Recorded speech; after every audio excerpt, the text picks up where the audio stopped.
¿Qué usted encuentra ahí en el camino? Usted dice la cultura norteamericana, vengo con todos estos conocimientos científicos, me voy para mi país. El primer año fue un año muy frustrante y te puedo decir que los primeros meses yo no creo que yo voy a poder aquí salir adelante porque era demasiado. ¿Cómo nace esta fundación? ¿Cuál es la visión que tiene esta fundación? Nunca pensé que iba a poder ser parte de una organización que pudiese ayudar a tanta gente. Hemos tenido lamentablemente un sistema que no se ha actualizado, un sistema de seguridad social que tiene sus méritos, pero que en ese sentido, en lo que se refiere a actualización, de tratar de llevar la medicina al más alto nivel, ahí sí que te digo, ahí viene esa diferencia. Sí. Pa' que te claro, el podcast ya está empezando. Pa' que te claro. El ABC de la vida significa agradecer, bendecir y comprometerse. Agradece a Dios que te otorga el privilegio de vivir y de existir. Bendice tu alma, tu cuerpo, tu espíritu y tu corazón. Pero sobre todo, haz un compromiso fiel de nunca claudicar cuando estés en la consecución del logro de tus objetivos. Pa' que te claro, hoy tenemos un podcast súper importante. La verdad que el podcast oficial de la industria farmacéutica hoy está de júbilo, está de fiesta, porque tenemos a un invitado de altísimo nivel que prestigia toda la cardiología, no tan solo de nuestro país, a nivel universal. Es cardiólogo intervencionista, director médico de Medicina Cardiovascular Asociada, MCA. Es el presidente de la Fundación Healthcare Dominicana. Es fellow del Colegio Norteamericano de Cardiología, ACC, y otras tantas distinciones hacen que él es un científico de la cardiología. Es un privilegio, es un honor tener en nuestro set al prestigioso cardiólogo, doctor Pedro Ureña Velázquez. Bienvenido, doctor. Gracias por esa introducción. Muchísimas gracias. Un placer para mí estar aquí contigo. El placer es nuestro, doctor. Y en honor a la verdad, y esto no es un cumplido, decirle gracias. Usted, con tanto compromiso que tiene y estar aquí con nosotros, es una verdadera distinción. Siéntase como en casa. No, muchísimas gracias. Y gracias por la invitación. Cómo no, doctor, hay tantas cosas que conversar con usted y obviamente que vamos a aprovecharla. Recientemente se celebró ya el segundo congreso de MedicalNet. Esto fue pues una apuesta importante, ya desde hablar de la ciencia de ese congreso pues ustedes organizan.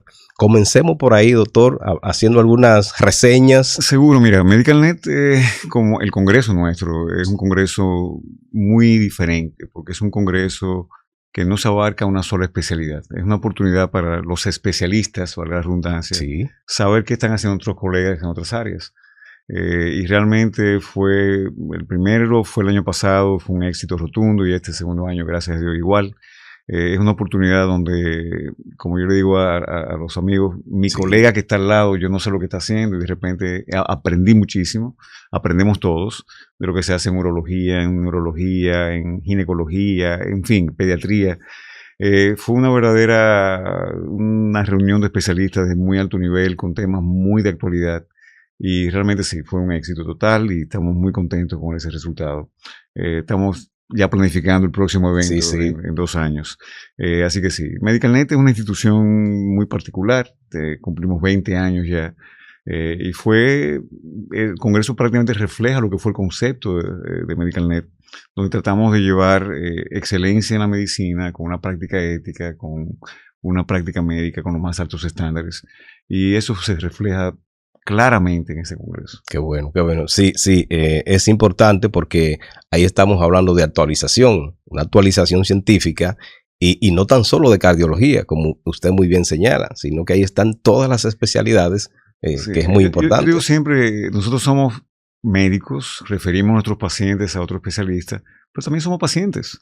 Claro, es importantísimo claro ver lo que el urólogo está haciendo y cuáles avances tenemos, por ejemplo, yo como hombre. Pero, en fin, la verdad que sí, fue muy interesante y rompe ese esquema de que yo digo que el médico hoy día nos concentramos tanto en nuestra área, en la especialidad, que es como un túnel, ¿verdad? No vemos más allá y de verdad esto es como un despertar, caramba, pero mira, aquí se está haciendo medicina muy buena en todas las áreas. Qué bueno. Así que sí, MedicalNet apostó a eso con este congreso y yo recuerdo cuando empezamos con la idea, la gente me decía, es que aquí eso no va a calar porque la gente lo que quiere es su área. Sí. O sea, el ginecólogo va al Congreso de Ginecología, el cardiólogo va al Congreso de Cardiología, no va a querer oír lo que está haciendo un urólogo, por ejemplo.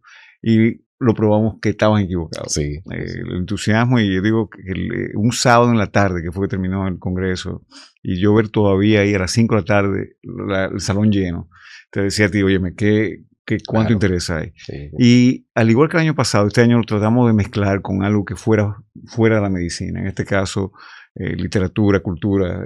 Aprovechamos para que el doctor Juan Carlos Toral, que es pediatra, pero es un escritor prolífico, hiciera el lanzamiento de su libro. Fue un acto bellísimo. O sea que realmente sí fue un valor agregado importantísimo. Muy así es. Sí, qué bueno. Y eso también, doctor, importante porque tradicionalmente los congresos pues son en la zona este del país, en los hoteles. Sin embargo, aquí ustedes apostaron a que vamos a hacerlo en el polígono central.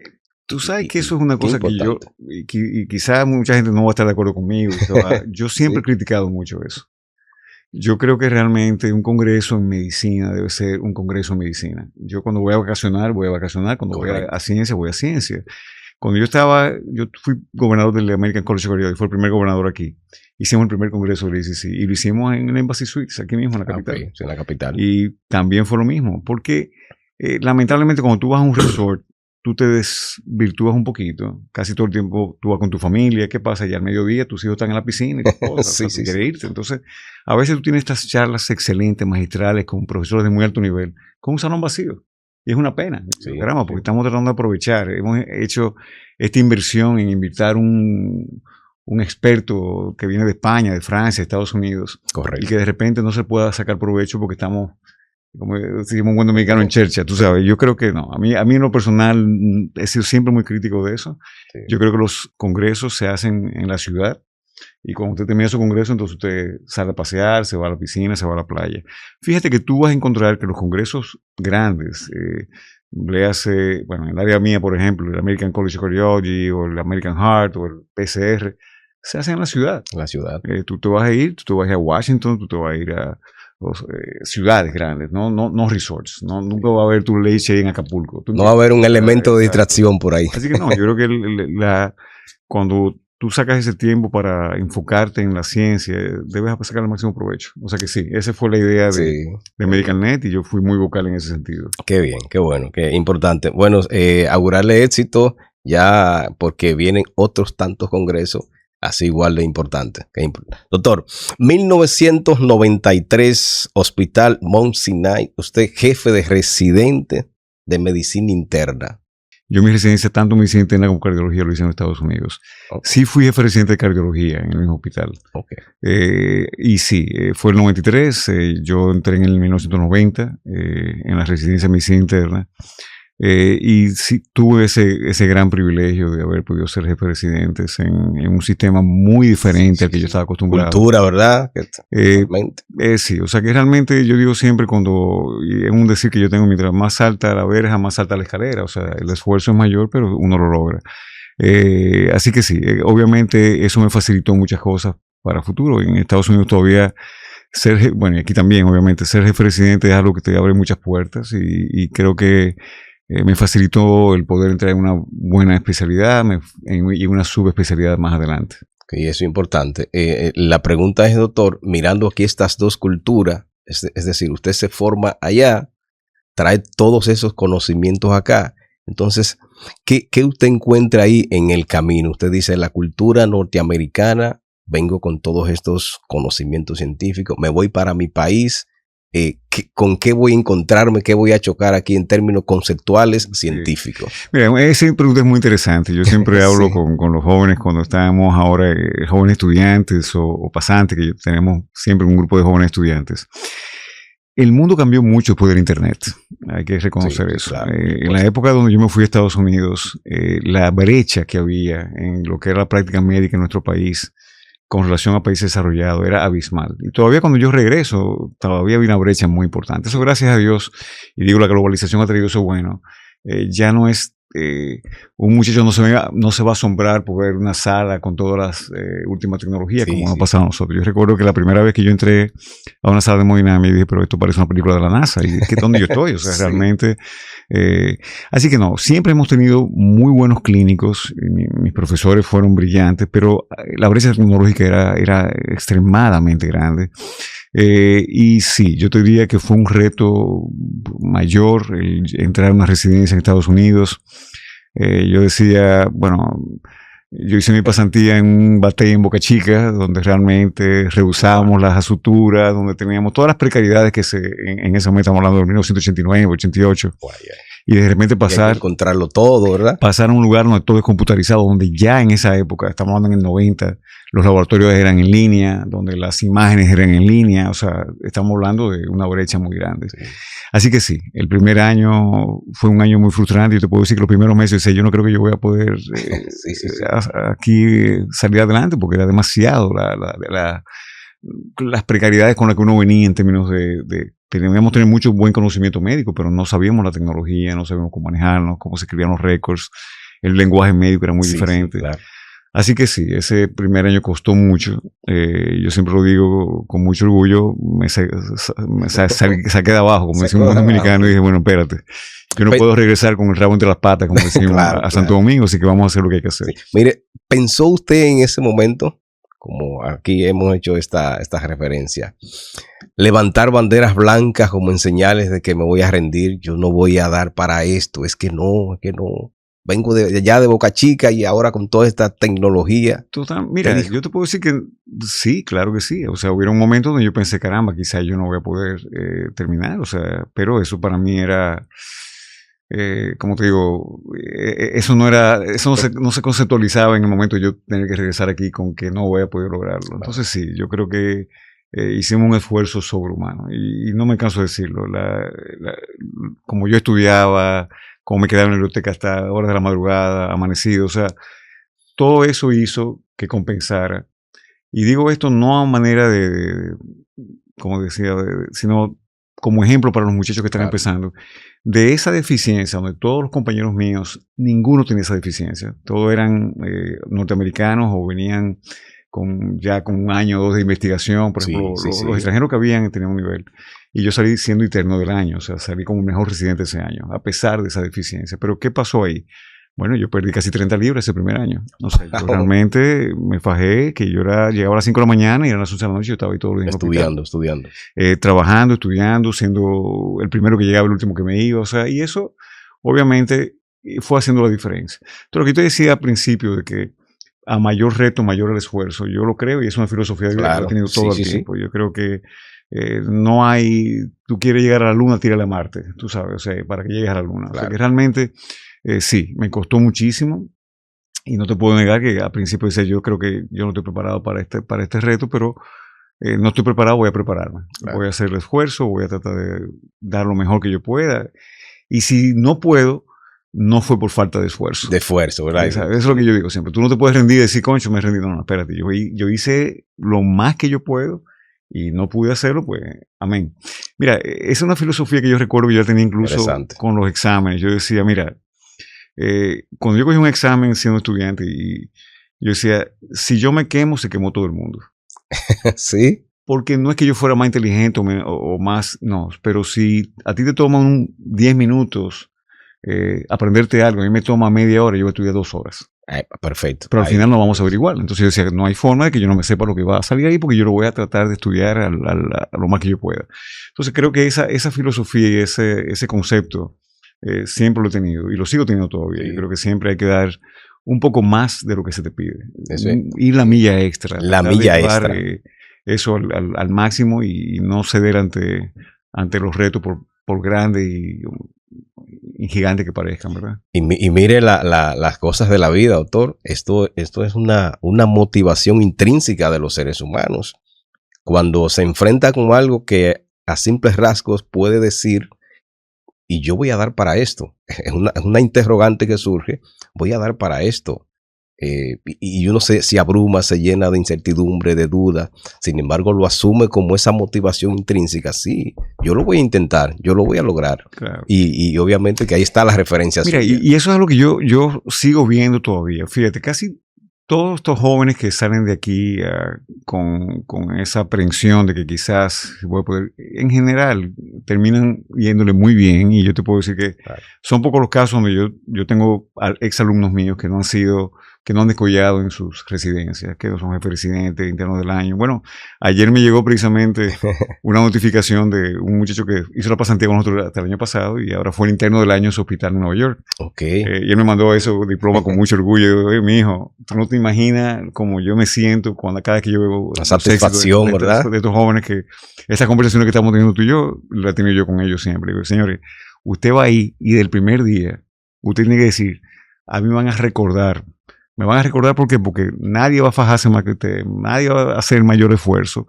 Y que pasen 5 o 10 años y todavía hablen de fulano. Eso quiere decir que tú dejaste una huella en esa residencia. Entonces, yo creo que sí, que si usted se va a hacer una especialidad y va a estar 6 años, 7 años, oiga, del 150%, que eso no vuelve atrás. Claro, eso. Lo que usted marcó ahí lo va a recibir para el resto de su vida. Entonces, haga el mayor esfuerzo posible. Y eso sí es algo que yo trato de empujar mucho a los muchachos cuando digo, ok, ya tú entras a la residencia, pues ya tú sabes lo que tienes que hacer.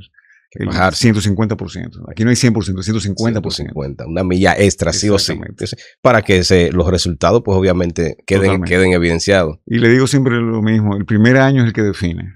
Ese primer año que tú entras a la residencia, te va a definir para el resto de tu carrera. Si tú marcaste como que eres de lo mejor que hay, tú pasas el segundo año, tercer año, y ese aura va contigo. Sí. O sea, y te lo hace mucho más fácil. O sea, que ese año pudiéramos decir que es determinante. Totalmente. ¿Sí? El primer año es el más determinante, porque es cuando los residentes se dan cuenta del valor que tú tienes, de si tú eres una persona responsable, si tú eres alguien en que ellos pueden confiar.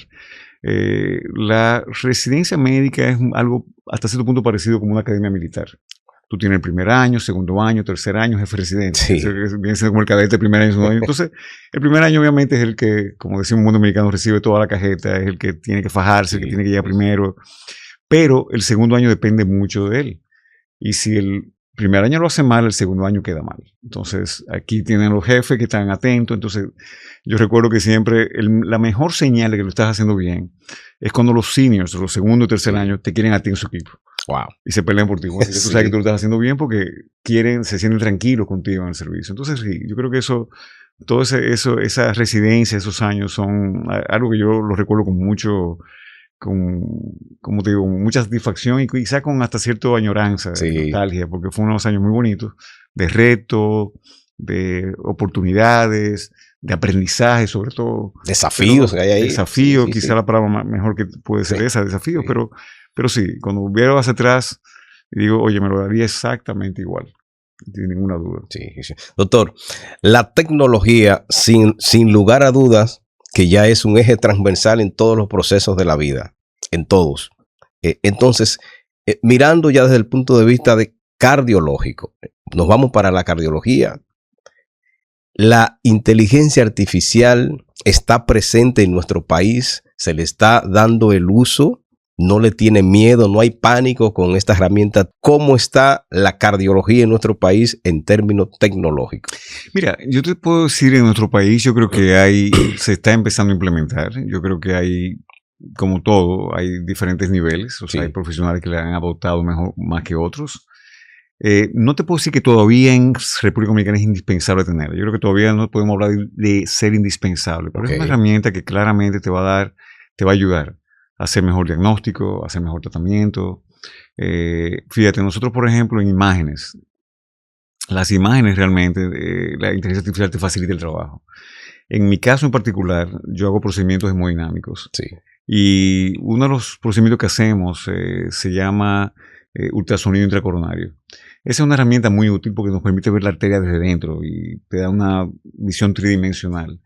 Obviamente, cuando tú estudias una arteria en toda su longitud, analizar cada segmento de eso te toma tiempo.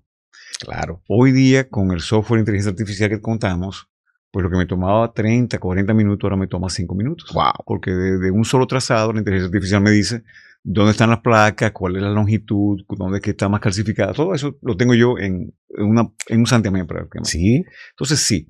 ¿Qué quiere decir eso? Que me ha cortado el tiempo de procedimientos y me da una herramienta donde yo puedo hacer un tratamiento mucho más efectivo, porque tengo mucho más información y de manera mucho más rápida. Claro. Así que te puedo decir, no es indispensable, yo lo puedo hacer como lo hacía antes, pero me toma... Entonces se va a la optimización de tiempo, ¿verdad? Optimización de tiempo y recursos. Y seguridad. Obviamente, estamos hablando de una tecnología que está empezando y no está libre de fallo. Yo creo que en el caso de las imágenes, tú tienes muchas veces que validar lo que te estás diciendo y asegurarte de que sea, pero no hay duda de que ese es el futuro. Y en cardiología, pero sobre todo en imágenes, donde yo veo más el potencial de la inteligencia artificial. Hoy día, hay tantos algoritmos para detectar cosas que a la simple vista quizás uno se le pasa por alto, y la inteligencia artificial te ayuda a detectar de manera mucho más temprana patologías. Sí, qué importante. Doctor, ¿cuáles son las señales, más bien, ese paciente ya está observándolo, ese paciente, tomando en cuenta el movimiento de la sangre a nivel de nuestro sistema circulatorio, ese movimiento natural, ¿verdad?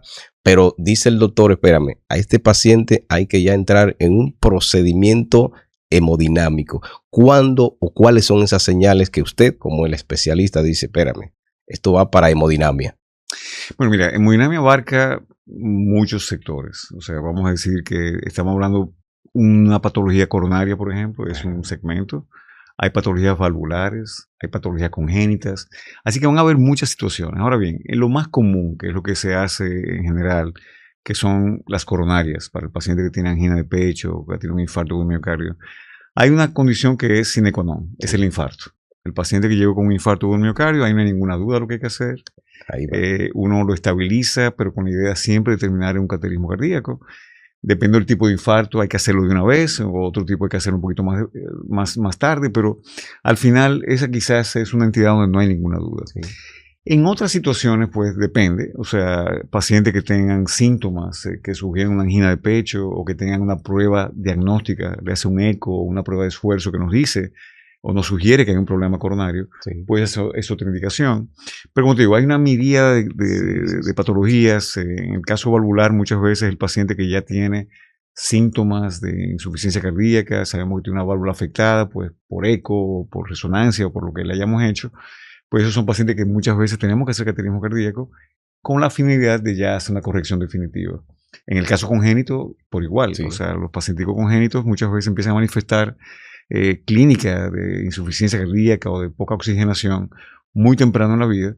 Y son pacientes que hay que llevarlo a hacer un estudio diagnóstico con la finalidad ya de más adelante hacerle algo terapéutico. Así que podemos decir que hemodinamia es muy amplia en el espectro de lo que abarca y van a haber diferentes condiciones que van a hacer que el paciente requiera ese estudio. Qué bien, qué bien. Estamos conversando con el científico de la cardiología. Es un privilegio, señores. Por eso es que aplicamos el ABC de la vida. Agradecer, bendecir y comprometerse. Porque hoy el podcast oficial de la industria farmacéutica se da el privilegio de tenerlo aquí al doctor Pedro Ureña Velázquez. Doctor, hablamos de la Fundación Healthcare Dominicana. Esto es una entidad que usted dirige. Por favor, orientarnos en ese sentido. ¿Cómo nace esta fundación? ¿Cuál es la visión que tiene esta fundación? Por favor. Bueno, seguro. Mira, Healthcare Dominicana nace de la visión no mía, sino de un colega, se llama José Norberto. José Norberto era residente de cirugía cardiovascular en Estados Unidos. Y su jefe, el jefe del departamento, Robert Mitchell, en ese momento, de la Universidad de Ohio, tenía esta fundación que se llamaba Healthcare International. Ellos iban a diferentes países y formaban equipos médicos locales operando y luego se iban a otro país. Entonces ellos habían hecho ya su función en Guatemala y estaban buscando por otra sede. Kiko, que así le decimos a José Norberto de cariño, Kiko me llama y me dice, mira, Pedro, hay esta oportunidad para República Dominicana. Él había tocado varias puertas y le habían dicho que no. Y yo decía, no, pero espérate, esto es demasiado importante. Nosotros tenemos que tratar de ver cómo lo conseguimos para acá. Estamos hablando de una época donde realmente se hacía muy poco en cuanto a cirugía pediátrica en el país. La mayoría de los niños tenían que irse fuera. Recuerdo que se hacían unos telemaratones con Freddy Verajoico, el doctor Cuello Mainari, que en paz descanse, donde enviaban a estos niños a operarse y nosotros decíamos, bueno, vamos a tratar de ver si lo podemos operar aquí. Así surge la fundación. El concepto de la fundación desde un principio fue tratar de llevar una medicina de alto nivel a pacientes que no tengan acceso a ella. Eso fue evolucionando y de ahí pasamos a adultos, En adultos mucha necesidad, desfibriladores que no se podían costear, que no se pueden costear todavía. Nuestra seguridad social no lo cubre, válvulas percutáneas, en fin. Una medicina de alto nivel para pacientes de escasos recursos. Ese ha sido el concepto de la fundación, donde realmente el paciente no tiene que pagar absolutamente nada. Nosotros proveemos absolutamente todo. Sí. Lo único que le decimos muchas veces cuando son cirugías, por ejemplo, es que nos traigan los donantes para nosotros sacar la sangre. Eso es el único aporte que ellos tienen que hacer. Ni siquiera tienen que pagar la sangre, eso lo pagamos nosotros también. Y realmente contamos con un equipo de gente espectacular, yo te diría, porque son gente que dedican su tiempo de manera gratuita. Y la verdad que ha sido un viaje estos últimos 26 años que tiene la fundación ya. 26 ¿ya? Años. Y ha sido un viaje muy bonito. Hacemos también jornadas en los campos de evaluaciones, donde realmente vamos con un equipo de cardiólogos y hacemos evaluaciones cardiovasculares, donde hacemos electrocardiograma, ecocardiograma, laboratorios, le damos la medicina, identificamos aquellos pacientes que requieren otro tipo de procedimientos. Y yo, en lo personal, lo digo a boca llena, yo creo que si hay una razón por la que yo regresé al país y me siento que si veo para atrás digo, caramba, es esa. Yo creo que nunca pensé que iba a poder ser parte de una organización que pudiese ayudar a tanta gente de manera desinteresada. Y me ha tocado ya en muchas ocasiones ver pacientes que operamos cuando al principio que llegamos, que ya son adultos, algunos de ellos son profesionales, algunos de ellos son médicos incluso. Y tú verlo, tú dices, wow, cómo el esfuerzo de un grupo de personas pudo cambiar esa vida y todo su entorno. Eso no tiene precio y yo creo que esa es la verdadera belleza de la medicina. Sí, es ahí donde realmente nos hacemos verdaderos médicos. Ay, qué bien. El gran médico, ¿verdad? El equipo, exactamente. El equipo. Porque tenemos unos cirujanos que también dan su tiempo, cardiólogos pediatras, intervencionistas, clínicos, voluntarios. Sin los voluntarios no podemos hacer nada, porque ellos son los que se encargan de conseguir los fondos, de concientizar a las personas, de promover lo que se está haciendo, de decirle a los pacientes que sí tienen una mano que los puede ayudar. Todo eso es parte de la fundación. Y como te digo, ha sido una experiencia espectacular. Bueno. Eso hace de usted, doctor, una persona que tiene esa labor altruista. Eso nació en usted, no sé, a lo mejor usted siendo adolescente, cuando estaba en Boca Chica, ¿verdad? Usted dijo que estaba haciendo... ¿De dónde nació eso? Aunque usted dice que la idea surge de un amigo, pero sin embargo, usted la asume, es por algo que había ahí dentro de usted. Es una pregunta muy... Sí, yo digo, mira, a mí realmente quizás, obviamente, cuando tú... Medicina es una vocación. El que entra a medicina es porque no puede hacer otra cosa. Yo lo digo siempre. O sea, tú no puedes hacer otra cosa. Hay que dedicarse a eso. Pero realmente a mí me cambió mucho una experiencia que tuve en Los Cacaos San Cristóbal. Yo duré 6 meses viviendo ahí como pasante. Sí. INTEC tiene una pasantía rural. Y la verdad que lo que yo vi ahí en cuanto a las carencias de lo que era nuestra población campesina, viviendo ahí, porque no estamos hablando de que yo voy un fin de semana igual, no, era viviendo ahí los 7 días de la semana, me marcó mucho. De hecho, yo decía cuando yo regresara al país, era para allá que yo me mudara. O sea, fíjate lo que me impactó. O sea, yo decía, Los Cacaos fue un antes y un después en lo personal. Y yo creo que eso es lo que INTEC tiene, que yo realmente siempre lo he felicitado y ojalá todas las universidades lo hicieran. Que hicieran que sus jóvenes en una etapa temprana fueran a las comunidades nuestras y vieran lo que es las carencias en salud que tenemos en el país. Eso es, tú sabes, muy... Y gente tan buena, gente tan noble, y sencillamente algo que está disponible, que no tengan acceso, eso te llega. Sí, eso. Y cuando tú tienes la oportunidad, dices, bueno, si yo puedo hacer algo al respecto, déjame ver en qué puedo contribuir. Obviamente, yo siempre digo esto, no es que te conviertas de repente en un misionero, porque tú tienes una familia, que tienes que sobrevivir, tienes que trabajar, pero que tú puedas dedicarle un poco de tu tiempo a una labor que ayude a los demás. Mira, no hay mejor recompensa que eso. Y de hecho, es tan así que yo digo, los médicos que vienen, especialistas que vienen a ayudarnos a nosotros, siguen viniendo todos los años. ¿Por qué? Porque ellos, no hay nada que te retorne más que tú dar. Cuando tú sales con ese paciente que hace una semana no tenía ninguna esperanza y de repente tú le curaste su problema y tú te fijas en el agradecimiento que tiene, eso es una cosa que no tiene, eso no hay palabras para describirlo. Así que yo diría que el agradecido soy yo de que he tenido esa oportunidad, porque lo que me han dado es mucho más que lo que yo he dado. Sí, la verdad, doctor, que eso, usted lo dijo, lo reseñó ahí muy bien. Dar, por ejemplo, usted tiene ese poder que le otorga a Dios, ¿verdad? Esa inteligencia, esa capacidad para lidiar situaciones con pacientes y usted desprenderse de decir, no, yo no te voy a cobrar, no, yo te voy a atender. Logros profesionales. Primer implante de válvula aórtica percutánea en Centroamérica y el Caribe. Ahí está usted. Sí, sí. Tuvimos el privilegio, vamos a decir así, de insistir lo suficiente para poder lograr eso. Wow. Y realmente fue una labor un poquito difícil en el momento que lo hicimos, porque estamos hablando en una época donde todavía aquí se estaba haciendo muy poco en términos de lo que se llama cardiología estructural. Sí. Y junto al doctor Freddy Madera, que era mi mano derecha en ese momento, cirujano cardiovascular, logramos hacer el entrenamiento, logramos convencer a la compañía de que había mérito de poder hacerlo aquí. Y realmente sí, iniciamos ese proceso y fue, gracias a Dios, muy exitoso. Hicimos los primeros 12 pacientes y fue algo que nos dio a nivel internacional una relevancia importante como país, Sí. porque estábamos realmente a la vanguardia. ¿Cuál es el lado oscuro de esa parte? Pues yo digo siempre, y no me canso de decirlo, que es una pena que siendo nosotros uno de los primeros países en implantar válvulas percutáneas, seamos hoy día uno de los últimos países en implantar válvulas percutáneas. Ay, doctor, por Dios. De hecho, en Latinoamérica nosotros somos ahora mismo, literalmente, posiblemente los países que menos válvula ponemos, porque tenemos un sistema de seguridad social que no la cubre. Un procedimiento que es estándar en el mundo entero. Sí. O sea, países como Costa Rica, Panamá, que aquí venían los médicos a vernos haciendo procedimientos, porque en ese momento no tenían ninguna experiencia, hoy hacen en una semana lo que nosotros hacemos en un año. Entonces, realmente eso es, tú sabes, como te digo, ese es el lado oscuro, esa es la pena. Hay una contradicción bastante grande. Porque realmente hemos tenido lamentablemente un sistema que no se ha actualizado, un sistema de seguridad social que tiene sus méritos, pero que en ese sentido, en lo que se refiere a actualización, de tratar de llevar la medicina al más alto nivel, ahí sí que te digo, ahí viene esa diferencia. Sí.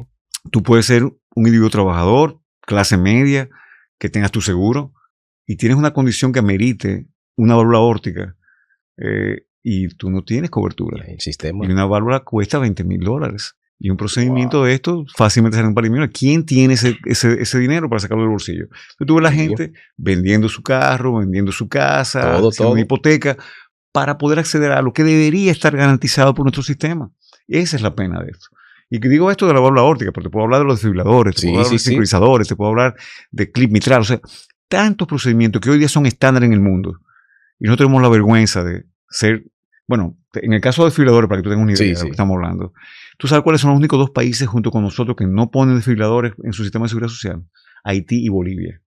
Entonces, ay, Dios mío. Somos un país que nos vanagloriamos de los aeropuertos que tenemos, la tecnología, la comunicación, y tenemos un sistema de salud que lamentablemente se mantiene en lo básico. Yo puedo hacer cateterismo, yo puedo poner stent, yo puedo dar antihipertensivo, nada que evolucione, nosotros podemos acceder a eso. Entonces, esa es una parte que a mí me mortifica mucho. Y me mortifica por muchos aspectos. Uno de ellos es que estamos ampliando la brecha, no con países desarrollados, con países de la región. O sea, entonces yo digo, ¿cómo va a ser? ¿Por qué? O sea, simplemente porque no hay un interés real de hacer lo que hay que hacer. No hay la voluntad política, no hay la voluntad empresarial, no hay la voluntad, no la hay. Y es una cortedad de visión que a mí a veces hasta me duele. Porque yo digo, fíjate una cosa, tú vives aquí, tú tienes tus hijos aquí, tú tienes tu papá, tu mamá aquí. Claro. A ti se debería hacer, no importa el estatus que tú tengas, el más interesado en que nuestra medicina evolucione a un ritmo que sea la envidia de la región, que podría hacerlo. Porque hay el recurso humano, hay las condiciones para hacerlo. Pero no nos interesa porque una válvula cuesta mucho, esto me carga mucho el sistema, las ganancias a final de año no van a ser tantas, etcétera, etcétera, es lo que todos sabemos, ¿verdad? Entonces, es una visión muy corta de algo que yo de verdad que no logro entenderlo y voy a ser crítico y voy a seguir siendo crítico y no me cansaré de decir que tenemos una seguridad social que se ha estancado innecesariamente. Yo me inscribo al 100% a eso, que cuando usted habla de voluntad política, eso es también un señalamiento de que dicen, por ahí hay una debilidad aquí.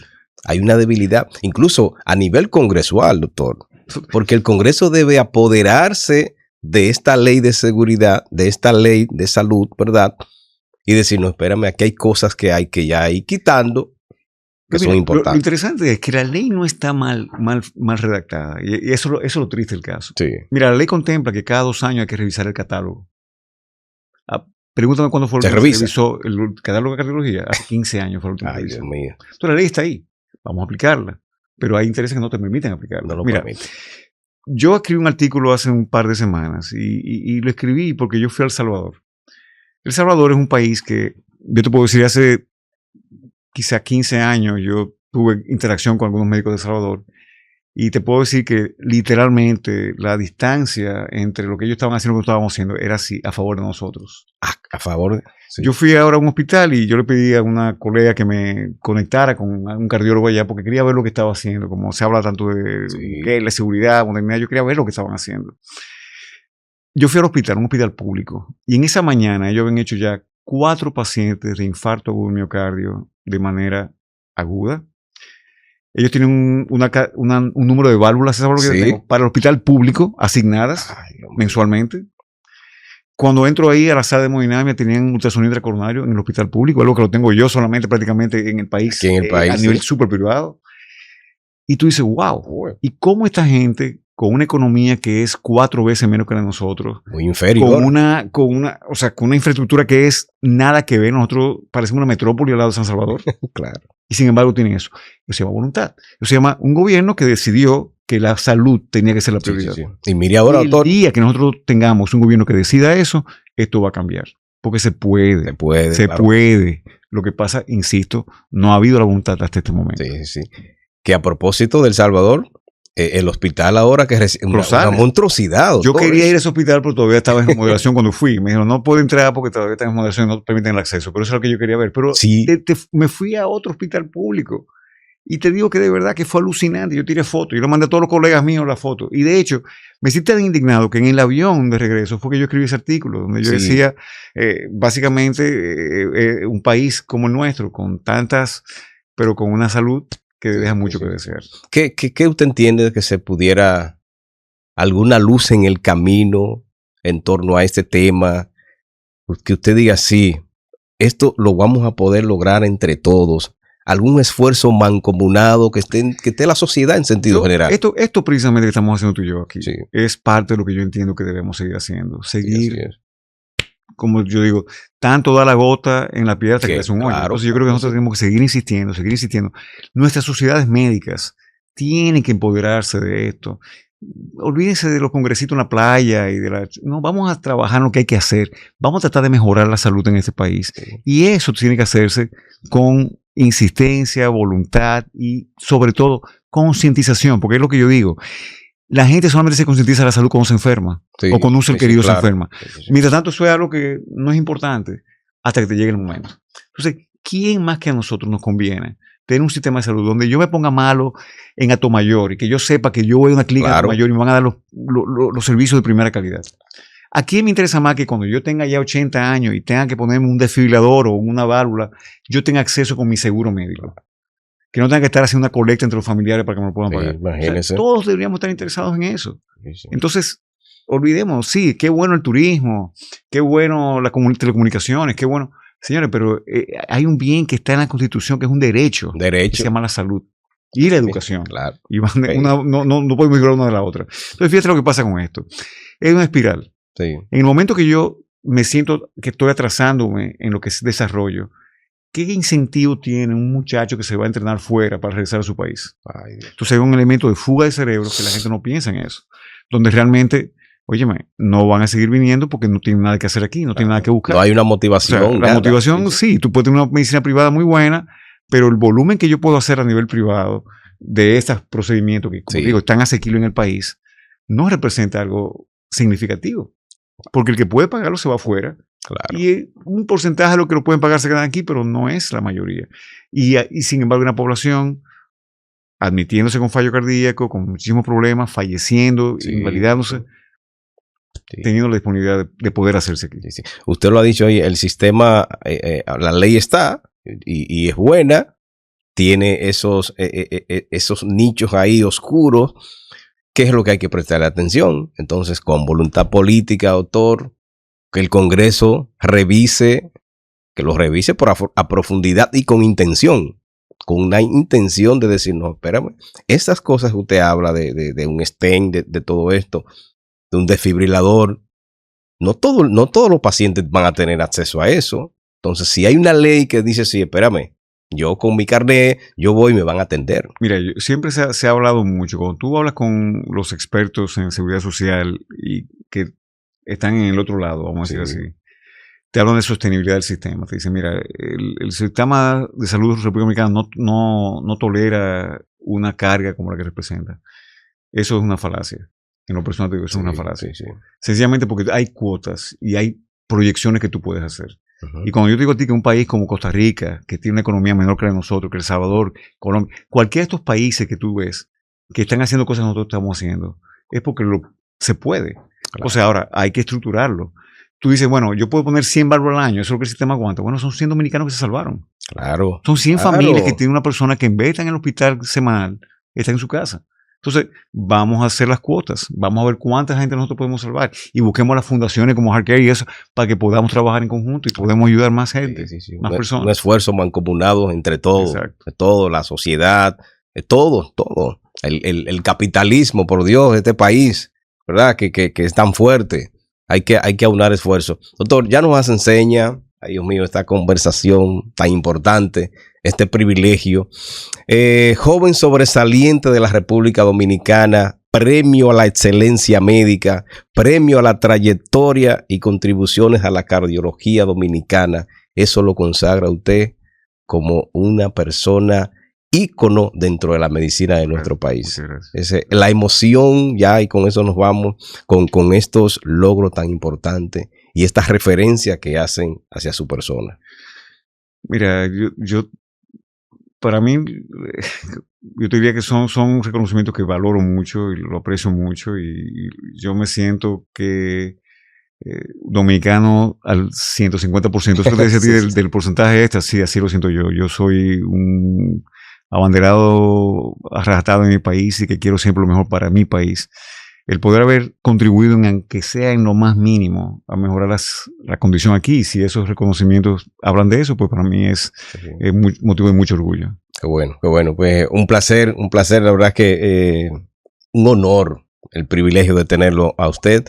Y esto está abierto, este espacio que es el podcast oficial de la industria farmacéutica, Paquete Claro, está a su entera disposición. Para cuando usted guste pasar por acá, algunas informaciones, todo lo que tiene que ver con el Congreso, con todo. Aquí estamos a su disposición. Bueno, muchísimas gracias, de verdad, un privilegio y un placer tremendo estar aquí con ustedes. El placer ha sido nuestro. Hemos conversado con el científico de la cardiología. Es un honor, un privilegio tener en el espacio, en el podcast oficial de la industria farmacéutica, Paquete Claro. Él es el doctor Pedro Ureña Velázquez y este es el concepto que está ya definido, estructurado en toda su extensión para la industria farmacéutica y mucho más. Paquete Claro. ¡Eo!